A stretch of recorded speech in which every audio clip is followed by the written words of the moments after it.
So again, I'm in my lockdown position, my arm looking first, I switch it to side control, bring this over, get my lockdown position, skydive on him, maybe go back to my shoulder pressure, and then I start to work this per feet position, okay?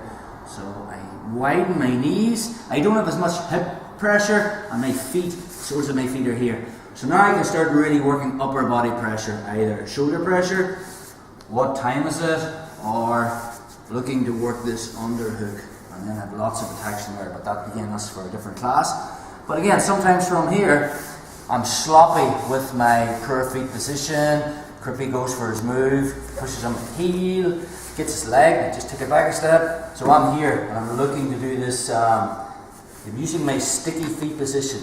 Right? If I feel he's going to get, the second Crippy gets his left leg under my leg here, the game is changing, and we have things we can do. Okay, but there's different layers to this. So really, the first layer is before he steps over. If I feel that as he's turning on to his leaning this way to try and do elbow knee release, he's starting to push this between his legs. My hands are on the mat. Before he gets that leg in, I switch my position from mount to modified mount, or it's called T mount. So I go one knee down, one knee up, just to this position here. Okay, so again, one more time. I have my per foot position. He's pushing on the heel. Second he gets to there, I feel I'm going to start to lose this position. I've got sticky feet, but I feel this knee's coming over before he steps over. If he's already stepped over, that'll be next week's move. Okay, so from here, and see the way his shoulders are already turning. It's very unusual that he'll be flat on his back trying to do elbow knee. He'll be turning slightly. The second he does, I morph my body around his. Hands on the mat. I go one knee down, one knee up to here. Okay, so let's talk a little bit about T-mount or modified mount. I want all the weight on this knee and my hands. I don't want any weight on this foot. And the reason we do that, let's go to T-mount. So we're here. If Crippy's got all his weight on this knee and this foot and his hands like a table, okay, it's quite easy for me to escape. I'll bring my elbow into the space between his knees. And now all I have to do is bump my hip, okay? Make a frame, move my hip back, and now my shin's in. And now I can elevate him and start to work my game. So we can't have the weight on that foot when we play T-mount. So this is the detail. The second I get to here, all the weight's on my hands and this knee. This foot is light. So if he bumps his hips, the second he does, I'm moving back to try and bring his knee in, I just follow him. Okay, so anytime he bumps his hips and the weight's on my foot, the second he bumps his hips, bump your hips in, see that yes, now he can bring his knee in. Whereas if I keep the weight off this foot, if he bumps his hips, keep bumping, I just follow him. Okay? If the weight's on my foot and he bumps, it'll take a step and then he moves his hips back and brings his shin in. So if I keep the weight off the foot, go. Now that's lower body pressures. Let's talk about upper body pressures. Of course my chest isn't going to be up here. I'm going to be smearing him. This is what I want here. So when I get him to this position, try to put your back on the mat. It's difficult, but not impossible because of the slip factor in the gi. But look where his hands are. Put your back on the mat now. It's not going to happen. And then from there, I can work my Khmer control. Put your back on the mat now. No way. So he'll either stay there. If he stays there, I'll chair sit. So I'll slide my left knee up. Okay. I can take the back just by sitting back, rolling across my shoulders. And then I can start to work my chokes. Take it from the start again.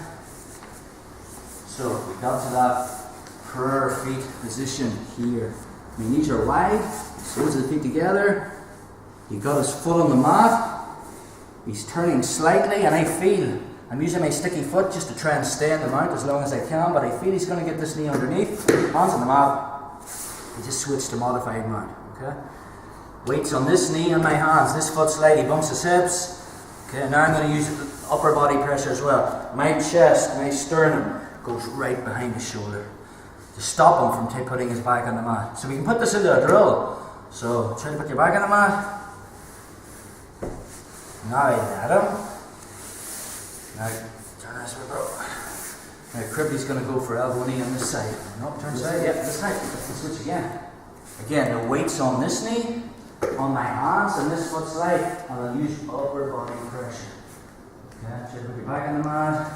I'll let him. And he goes for elbow knee again. The detail is I keep the weight off this foot so he can't work the escape. And if I want, the gift drops there. I just make the grip, which is our second attack. We've already looked at the armbar. So just to make sure that he can't put his back on the mat, my left hand grabs and my right hand grabs the wrist.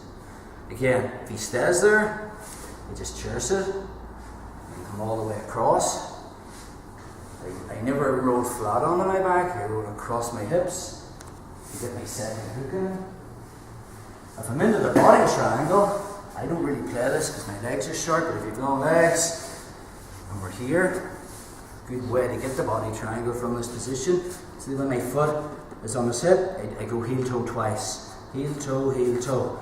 Now my heel's right in that floating rib. So when I sit back, this leg comes across and I lock the triangle, but it's not tight. Okay, so keep control with my right hand. My left hand grabs my little toe. I'll pull it up and make the triangle, and then I put my foot. Okay, I'm just hooking it back here. Okay, from that position, could be tries to put his back on the mat, and this is very uncomfortable. He's so busy thinking about this control, it's like a vice, that I can easily attack the neck. So, just look at that from the start. From the mount, my perfect position, my knees are wide, I have shoulder pressure in, but I've made a mistake, or he's pushed on my heel, and he's got his leg in, and he's about to get, I'm using sticky feet to try and stay on top, and I feel that this is about to get pushed between my legs. I immediately switch to the T-mount position. Weight on the back knee and my hands, this foot's light, so we try to bump his hips, and I just follow him. So now I use upper body pressure. I smear my body back, and I want my sternum behind the shoulder, and I'll keep driving forward. Okay? Hand comes under the head, grab the wrist, and my own to get Chimera control. So, if I want to take that body triangle, I'll just go heel toe, so it's right in that sweet spot. And when you get it done on you, you'll know what it is, because it's very uncomfortable. So, I just sit back, right hand grabs the wrist as I make the triangle. But see the way it's not deep? See the way my foot's not on the back of my knees? This hand's free now. I just grab my little toe.